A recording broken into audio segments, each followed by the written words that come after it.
Hello दोस्तों, स्वागत है आपका आज के हमारे नए क्लास में। और आज आपको हम पढ़ाएंगे क्लास 12 के स्टूडेंट्स के लिए फिजिक्स में टॉपिक लेकर आए हैं साइक्लोट्रॉन।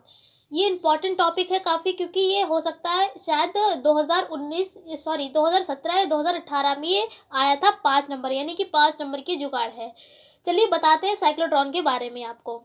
ये एक उपकरण यानी कि एक ऑपरेटर होता है जो धन आवेशित कणों को ऊर्जा प्रदान करने के लिए हम यूज़ करते हैं इसको। इसलिए यहाँ पर देखिए साफ साफ लिखा हुआ है कि साइक्लोट्रॉन धन आवेशित कणों जैसे कि प्रोटॉन, ड्यूट्रॉन, यहाँ पर देखिए इसके सिंबल भी लिखे हुए, यानी 1H1 से हम प्रोटॉन को लिखते हैं, 1H2 ड्यूट्रॉन होता है, को बहुत अधिक ऊर्जा देने के लिए प्रयोग किया जाने वाला एक उपकरण होता है, यानी कि ऑपरेटर होता है। इसके लिए चुंबकीय क्षेत्रों का प्रयोग करते हैं, यानी जो इसके लिए हम क्या करते हैं, उस उपकरण का यूज़ करने के लिए हम चुंबकीय क्षेत्र का यूज़ करते हैं। यानी कि अगर आपसे पूछा जाए कि ये मैग्नेट फील्ड का है या एक इलेक्ट्रिक फील्ड का, तो आप कहेंगे मैग्नेट फील्ड में हम इसका यूज़ करते हैं।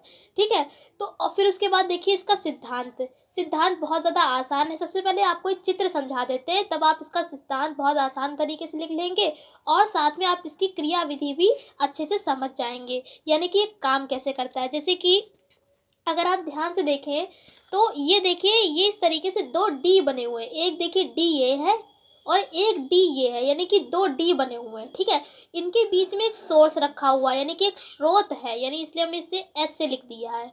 फिर यह क्या कर रहा है, यहाँ पर जब सोर्स है तो वहाँ से कुछ यहाँ पर कण कण जो है जब गति करेंगे तो यहाँ पर देखिए इस तरीके से गति, यहाँ पर वृत्ताकार मार्ग पर गति होती है। और आपने ये तो बात पढ़ी ही होगी फर्स्ट ईयर में कि जब भी वृत्ताकार मार्ग पर गति होती है तो वहाँ पर कौन सा बल लगता है, अभिकेंद्र बल लगता है, जिसका फॉर्मूला होता है F बराबर mv² r। ये होता है अभिकेंद्र बल का फॉर्मूला।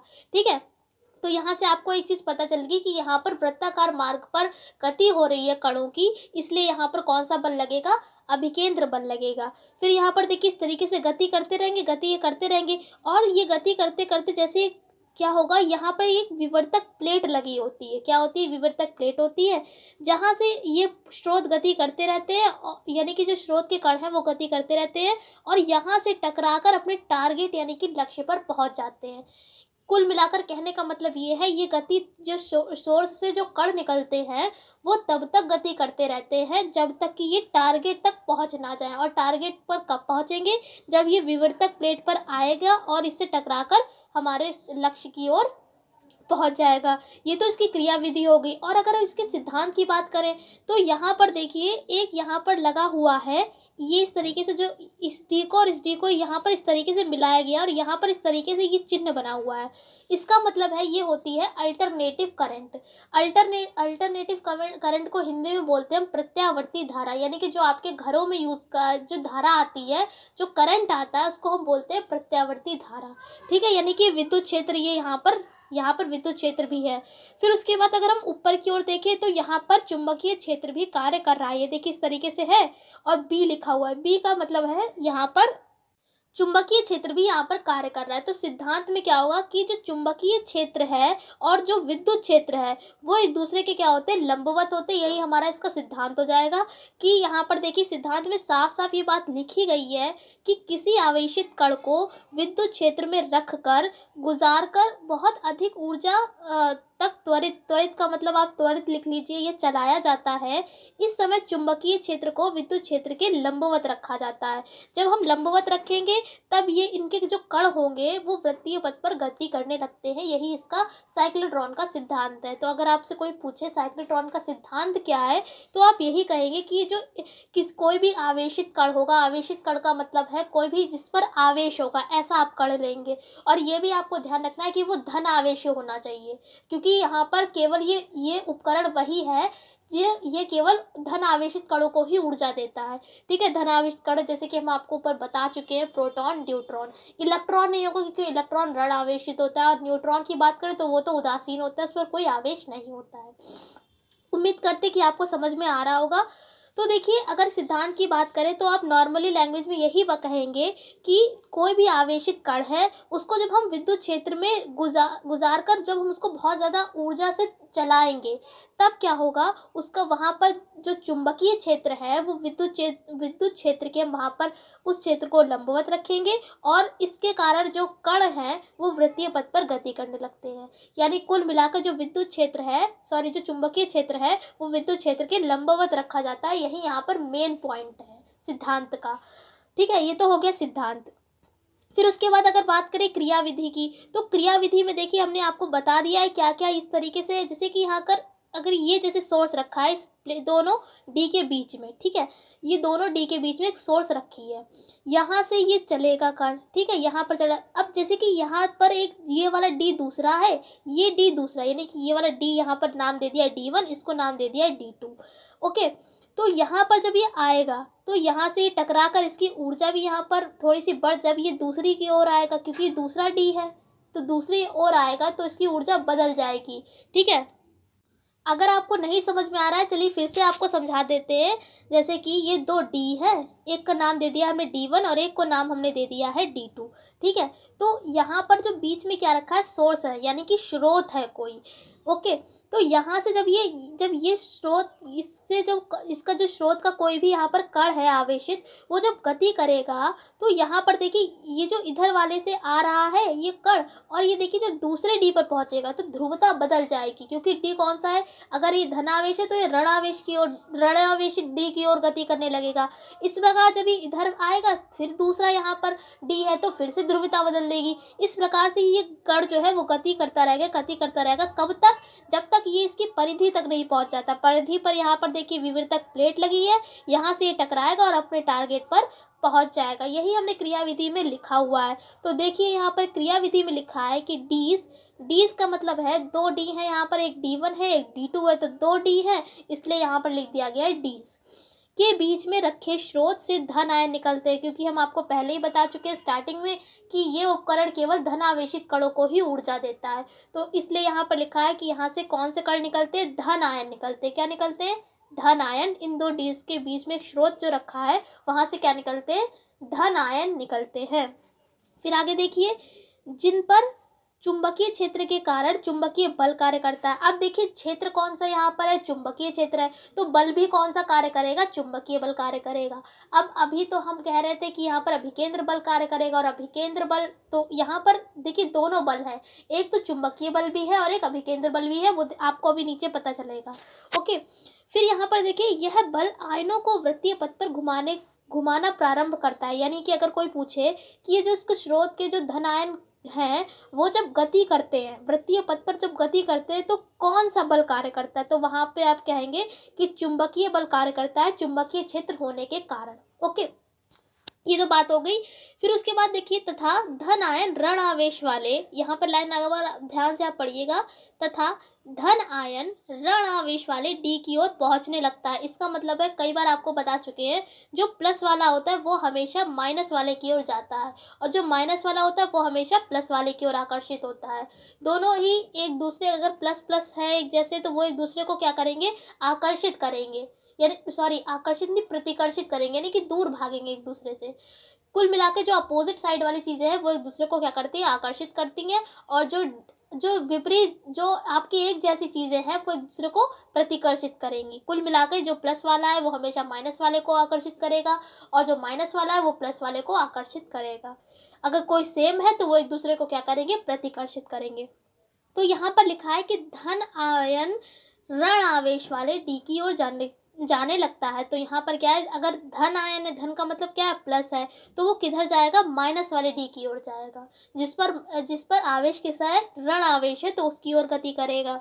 उम्मीद करते हैं कि आपको समझ में आ रहा होगा। अगर आपको कोई भी डाउट है, नहीं समझ में आया, तो आप हमको कमेंट सेक्शन में कमेंट करके बता सकते हैं, आपके डाउट को क्लियर कर दिया जाएगा। और अगर आपको कोई वीडियो चाहिए फिजिक्स या केमिस्ट्री से रिलेटेड तो भी आप हमें बता सकते हैं। उसके बाद देखिए, जब कण एक डी से दूसरे डी पर जाता है तब उसकी ऊर्जा कुछ बढ़ जाती है। ये भी हमने आपको बताया था, इस तरीके से दो डी थे, बीच में सोर्स था, यहाँ पर कण आया। अब देखिए जब ये इधर वाले डी की ओर आएगा तो ऊर्जा क्या होगी, थोड़ी सी और बढ़ जाएगी। क्या होगी, ऊर्जा बढ़ जाएगी और ध्रुवता बदल जाती है, क्योंकि जब ये दूसरे डी की ओर आएगा तो ध्रुवता क्या होगी, तभी तो जब ध्रुवता बदलेगी तभी तो ये डी की दूसरे डी की ओर आएगा। इस तरीके से जब ये दूसरे डी से पहले डी की ओर आता है फिर ध्रुवता बदलती है। इस टाइप से ये क्रिया होती रहती है। फिर उसके बाद देखिए लिखा है और यह दूसरे डी की ओर चलने लगता है, यानी कि जब ध्रुवता बदलती है तब ये दूसरे डी की ओर चलने लगता है। यह तब तक होता रहता है जब तक आयन परिधि तक नहीं पहुंच जाते। यहाँ पर एक विवर्तक प्लेट लगी होती है जिससे यह टकराकर लक्ष्य की ओर चला जाता है। पूरी देखिए क्रियाविधि पूरी वही है जो हमने आपको ऐसे ही बता दी, बिना देखे, केवल हमने आपको कुछ नहीं देखा। क्रिया विधि में केवल आपको वही लिखना है जो आपको समझ में आया है, जो आप चित्र में कार्य हो रहा है वही रटने वाला कोई काम नहीं करना है। जो भी आपको चित्र में समझ में आया, जैसे जैसा चित्र में हो रहा है सेम क्रिया विधि वही लिखी है। आई होप आपको समझ में आ गया होगा। अब आगे देखिए, एक हमने आपको डेरिवेशन कराया था, चैप्टर हमने आपको वो पूरा करा रखा है। अगर आपने चैनल पर वीडियो नहीं देखी तो कोई बात नहीं है, और अगर आप देखना चाहते हैं तो चैप्टर का नाम है गतिमान आवेश तथा चुंबकीय क्षेत्र। इसकी अलग से प्लेलिस्ट बनी हुई है।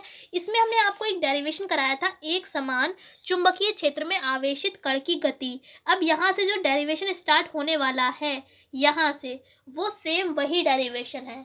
आपको याद रटने की कोई ज़रूरत ही नहीं है। अगर आपने वो वहाँ पर पढ़ा होगा तो सेम डेरिवेशन वही चलने वाला है, क्योंकि हमने आपको बताया यहाँ पर चुंबकीय क्षेत्र और साथ ही साथ आपका जो यानी कि चुंबकीय क्षेत्र के कारण चुंबकीय बल और अभिकेंद्र बल दोनों बल कार्य कर रहे हैं। इसलिए ये जो हमारा डेरिवेशन है वो सेम है, क्योंकि जो वहाँ पर डेरिवेशन था वहाँ पर भी यही दो बल थे, एक था चुंबकीय बल और एक हमारा क्या था, अभिकेंद्र बल। इसलिए दोनों डेरिवेशन यहाँ पर सेम है।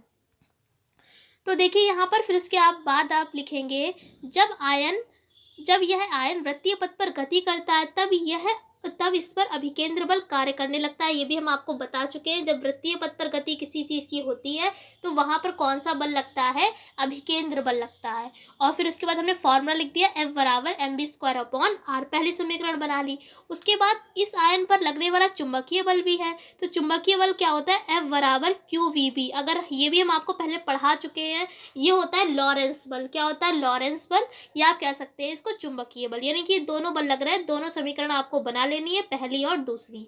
फिर क्या करेंगे, दोनों समीकरणों को बराबर रख देंगे, तो यहाँ पर हमको mv²/r बराबर QVB आ जाएगा। v से v ये वाला कैंसिल हो जाएगा, तो यहाँ पर क्या बचेगा, mv/r और बराबर में QB ये बचा है। यहाँ से हम क्या करेंगे, r की वैल्यू निकाल लेंगे, तो क्या आ जाएगा, ये यहाँ पर आप क्या करेंगे, यहाँ पर r की वैल्यू निकाल देंगे तो कितनी आएगी, r बराबर mv/QB। फिर उसके बाद देखिए लिखा है, यदि आयन को लगने, ये आर क्या है, आर यहाँ पर हमारी त्रिज्या है, ठीक है। तो ये कई बार हमारे 1 नंबर में भी क्वेश्चन आया है कि अगर हमारा चुंबकीय क्षेत्र बी हो और बी वेग से गति कर रहा है और द्रव्यमान एम हो तो त्रिज्या बताइए, तो आपको यही फॉर्मूला लिखना होगा, आर बराबर mv/QB। काफ़ी इंपॉर्टेंट ये हमारा फॉर्मूला है, और कई सारे इस फॉर्मूले के बेस पर कई सारे इस चैप्टर के न्यूमेरिकल भी आपने लगाए होंगे, ठीक है। तो उसके बाद देखिए त्रिज्या हमने निकाल ली है। अब हमने क्या लिख दिया है कि यदि आयन पर लगने वाला बल क्या हो, समय क्या हो, टी हो। टाइम बोलते हैं समय को, इसलिए टी से लिख लिया है, टी हो। तब देखिए फॉर्मूला क्या होता है, ये तो आपने पढ़ा ही होगा, 9th क्लास से पढ़ाया जाता है, चाल बराबर दूरी बटा समय। क्या होता है, चाल बराबर दूरी बटा समय। काफ़ी इंपॉर्टेंट है, कई बार ये हमारा जो फॉर्मूला है कई बार ये लग जाता है। तो यहाँ से हम क्या करेंगे, समय की वैल्यू निकाल लेंगे, तो समय इधर आ जाएगा, चाल इसके नीचे पहुँच जाएगी, तो फॉर्मूला क्या बन जाएगा, समय बराबर दूरी बटा चाल। ये फॉर्मूला कहाँ से लिया है, चाल बराबर दूरी बटा समय से, ठीक है। समय क्या है, टी, तो यहाँ हमने टी रख दिया है। अब यहाँ पर देखिए चाल को बोलते हैं इंग्लिश से वेलोसिटी, यानी कि इसे वी से लिख दिया है। इस तरीके से ही आप वी बनाएं। ये वाला वी जो होता है वो वोल्टेज वाला होता है, जो स्मॉल वी होता है इसको वेग वाला बोलते हैं, यानी कि वेलोसिटी। इसलिए इस तरीके से इस वी को बनाते हैं। आप इस तरीके से ना बनाएं, यह गलत तरीका है। अब यहाँ पर ऊपर दूरी है, आप दूरी कैसे लिखेंगे, देखिए जो इस तरीके से वृत्त टाइप का था ना, यहाँ पर भी एक डी था और यहाँ पर भी एक डी था, यानी कुल मिला के ये वृत्त टाइप का है। तो जो यानी कि गोले के टाइप का है, तो गोले की परिधि, ये जो ऊपरी जो पार्ट होता है इसको बोलते हैं परिधि। क्या बोलते हैं, परिधि। और ये होती है हमारी गोले की परिधि 2πr। क्या होती है, 2πr। इसीलिए हमने यहाँ पर दूरी की जगह क्या रखा है, 2πr रखा है, क्योंकि गोले की परिधि क्या होती है, 2πr। फिर उसके बाद देखिए यहाँ से हमने क्या कही, जो हमने अभी यहाँ पर आर की जो वैल्यू निकाली है ये वाली, उसको हमने यहाँ पर रख दिया है। देखिए इस जगह, इस आर की जगह पर ये देखिए आर की वैल्यू रख दी है, बाकी जैसा था उसको वैसे ही रहने दिया। वी से वी यहाँ पर कैंसिल हो जाएगा, क्या बचेगा, टी बराबर 2πm अपॉन में क्यू बी। ये आपका निकल आया है समय। ओके, अब उसके बाद देखिए अगर समय जब निकालते तो आवृत्ति वहाँ पर उसके बाद निकालते तो आवृत्ति जो होती है वो समय की उल्टी होती है। आवृत्ति को हम एन से लिखते हैं, या आप चाहें तो इस स्मॉल एफ से भी लिख सकते हैं क्योंकि फ्रीक्वेंसी बोलते हैं इसको। तो यहाँ पर हमने एन से लिखा है, आप भी एन से लिख लीजिए। तो आवृत्ति बराबर क्या होता है, जो समय की उल्टी होती है आवृत्ति। जैसे कि अगर टी के नीचे कुछ नहीं है तो क्या है, एक है, तो इसको अगर आप पलटेंगे तो क्या हो जाएगा, 1/t। ये क्या होगा, आवृत्ति, क्योंकि 1 सेकेंड में किया गया कार्य क्या होता है, उसकी आवृत्ति होती है। फिर क्या किया, आवृत्ति बराबर n बराबर 1/t लिख दिया। अब t की वैल्यू हम निकाल चुके हैं, 2πm अपॉन क्यू बी, तो यहाँ पर वैसे रख दिया है। अब क्या करेंगे, एक दो, ये जो तीसरा वाला पार्ट है वो कहाँ चला जाएगा, ऊपर, तो आ जाएगा n बराबर क्यू बी अपॉन में 2πm। ये आपकी आ जाएगी आवृत्ति। उम्मीद करते हैं कि आपको पूरा डेरिवेशन अच्छे से समझ में आ गया होगा। पहले भी ये डेरिवेशन आपको करा चुके हैं, अगर आपको देखना है तो गतिमान आवेश तथा चुंबकीय क्षेत्र जो चैप्टर की अलग से प्लेलिस्ट बनी हुई है, उसमें एक टॉपिक है एक समान चुंबकीय क्षेत्र में आवेशित कण की गति, वहाँ पर थंबनेल लगा हुआ है, आप चाहें तो वहाँ पर देख सकते हैं। वहाँ पर भी हमने ऐसे ही समझाया है। फिर उसके बाद देखिए, ये तो डेरिवेशन कंप्लीट हो गया। हमने साइक्लोट्रॉन के आपको ये सिद्धांत बता दिया, क्रियाविधि बता दी, इस तरीके से ये कार्य करता है ये भी हमने आपको बता दिया है। फिर उसके बाद अगर बात करें सीमा, यानी इसकी लिमिट क्या है, कब तक ये कार्य करेगा, किस प्रकार से कार्य करता है, तो यहाँ पर देखिए लिखा है कि पहला पॉइंट कि यह केवल धन आवेशित कणों को ही त्वरित कर सकता है। साफ साफ स्टार्टिंग में हमने आपको बताया था, ये केवल और केवल धन आवेशित कणों को ही ऊर्जा देता है, यानी कि चलाता है या त्वरित करता है। इसलिए यहाँ पर एक तो सीमा ये हो गई इसकी, यानी कि लिमिट। उसके बाद सेकंड पॉइंट है, इसमें कण की अधिकतम ऊर्जा सीमित रहती है, यानी जो ऊर्जा होगी वो कैसी होगी, सीमित रहेगी, जो भी ज़्यादा से ज़्यादा ऊर्जा होगी। तीसरा पॉइंट है, इसके द्वारा कम द्रव्यमान वाले कणों को भी त्वरित नहीं किया जा सकता है। जैसे कि हमने आपको बताया कि इसके द्वारा केवल धनावेशित कणों को ही हम त्वरित कर सकते हैं, और साथ ही साथ जिनका द्रव्यमान बहुत ज़्यादा कम होगा, क्या होगा, द्रव्यमान कम होगा, तो उनको भी हम इस उपकरण के ज़रिए नहीं त्वरित कर सकते। यानी कि अगर आपको इसको चलाना है तो पहली बात आपको धनावेशित कण की ज़रूरत पड़ेगी, और उसका द्रव्यमान भी बहुत ज़्यादा कम नहीं होना चाहिए। उम्मीद करते कि आपको इस सीमाएं अच्छे से समझ में आ गई होंगी। पूरा साइक्लोट्रॉन पूरा जो टॉपिक था अच्छे से आपको क्लियर कर दिया है। फिर भी अगर आपको कोई डाउट है तो आप हमें बता सकते हैं। थोड़ी सी वीडियो बड़ी हो गई है पर कोई बात नहीं है। जिस भी स्टूडेंट को ज़रूरत होगी साइक्लोट्रॉन की, अगर उसको समझ में आ रहा होगा इस वीडियो को, तो उसको पसंद आया होगा। उम्मीद करते हैं कि आपको पूरी बात अच्छे से समझ में आ गई होगी। और अगर कुछ भी डाउट हो, बार बार आपसे कह रहे हैं नहीं समझ में आ रहा, तो आप हमको कमेंट करके बता सकते हैं। और अगर आपको कोई भी वीडियो चाहिए किसी भी टॉपिक पर, जैसे कि फिजिक्स या केमिस्ट्री से रिलेटेड, तो भी आप हमको बता सकते हैं। हम आपसे फिर मिलते हैं एक ऐसी क्लास के साथ। तब तक के लिए जय हिंद, जय भारत, धन्यवाद।